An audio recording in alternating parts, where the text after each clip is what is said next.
এটাই কি তোমার বাড়ি? মেয়ে মায়া স্কুল থেকে ফিরছে। হঠাৎ রাস্তায় পড়ে থাকা একটি পুরনো সোনালী চাবি তার চোখে পড়ে। চাবিটা অদ্ভুতভাবে ঝলমল করছে। কখনো কখনো সাধারণ জিনিসও অসাধারণ গল্প লুকিয়ে রাখে। মায়া চাবিটি তুলতেই চারপাশের শব্দ হঠাৎ থেমে যায়।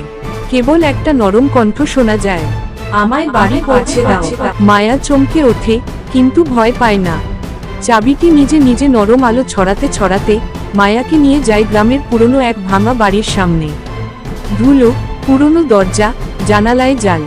দরজার সামনে আলো থেমে যায়। মায়া ফিসফিস করে, এটাই কি তোমার বাড়ি? চাবির আলো আরো উজ্জ্বল হয়ে ওঠে। মায়া দরজার তালায় চাবি লাগানোর সঙ্গে সঙ্গে দরজা খুলে যায়। ভিতরে একটি পুরনো ডায়েরি আর একটি ছেঁড়া ছবি। ছবিতে একজন বুড়ো মানুষ, মায়ার দাদুর মতো দেখতে।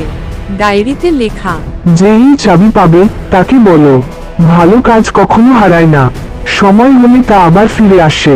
মায়ার চোখে পানি চলে আসে। দাদু মারা যাওয়ার আগে তার জন্যই এই চাবিটা রেখে গিয়েছিলেন।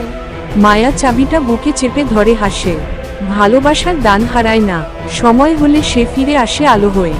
মানুষ চলে যায়, কিন্তু তার রেখে যাওয়া ভালোবাসা ঠিকই পথ দেখায়। মায়া সূর্যাস্তের রোদে দাঁড়িয়ে চাবি উজ্জ্বল হয়ে ঝলমল করছে।